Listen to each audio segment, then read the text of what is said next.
তোর হাতের মাছের ঝোল খেতে আমার একদমই ভালো লাগছে না। সে কি ঠাকুমা, অমন করে কেন বলছো? সবসময় কি মাছের মধ্যে রসুন পেঁয়াজ দিতে হয়? কখনো কখনো হালকা পাতলা ঝোলও তো করতে পারিস। তবে ঠাকুমা, আজ রান্নাটা তুমিই করো। আমার হাতের রান্না যখন ভালো না, এত বড় কথাটা তুমি আমায় বললে, তবে আমি কিন্তু রাখবো না। রাগ করছিস বউ? না না, রাগ কেন? সবসময় নিজে রান্না করে খেতেও তো ভালো লাগে না। আমারও তো মন চাই কেউ আমায় একটা দিন অন্তত রান্না করে খাওয়া। কোনো রকম ভাতটা নামিয়ে চলে যাই ঘরে, বসে বসে আজ ফোনই ঘাটবো, রান্না আর করছি না। রোজ রান্নাও করবো, খাওয়ার সময় তৃপ্তি করেই সবাই খাবে, আর যেই মাত্র খাবারটা হজম হবে তখন শুরু হবে দুর্নাম। ও নাথ বউ, ওই যে আবার ডাক পড়েছে।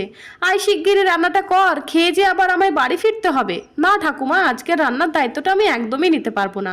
হাত ধরে টানতে টানতে রান্নাঘরে গিয়ে খুন্তি ধরিয়ে বলে, আমি তো মজা করছিলাম, আমি যেমন করে বলছি সেই মতন রান্না কর, দেখবি খুব ভালো লাগবে।